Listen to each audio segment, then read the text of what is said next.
Hey everyone. So in this video, we're going to talk about the process of urinating or voiding the urine from the body. Technically, urination is not the correct term. I mean, it's not a wrong term, but it's not the scientific term that we use. The proper term is micturition. So if you ever see this term, it's the same thing as urinating, right? So the process of voiding urine from the body. How do you pee? So what's going to happen is the bladder is going to distend, meaning it's going to stretch. And when it stretches, it's going to activate stretch receptors. This is going to trigger a reflex in the body. Signals are going to be sent up the afferent pathway. So we talk about this in the nervous system. So from the bladder, it's going to get sent up through the sacral region of the spinal cord and then sent back down to the bladder and tell it to urinate. When that happens specifically,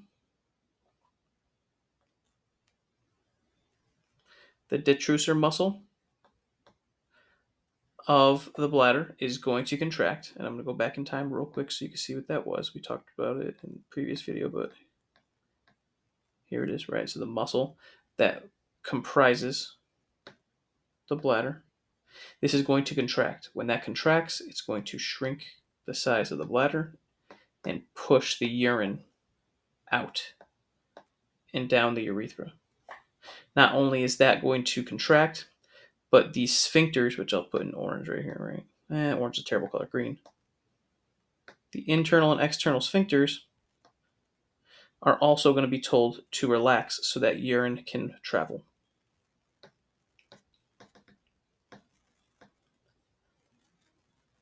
As you can see, it's right here. The internal sphincter will relax.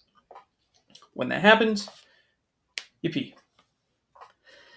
Incontinence is a term that we use when an individual loses control of their bladder.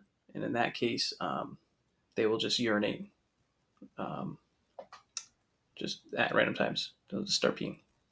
So at this stage, we should have an idea of micturition and specifically what's happening with the bladder and those sphincter muscles that cause the body to release urine from the body.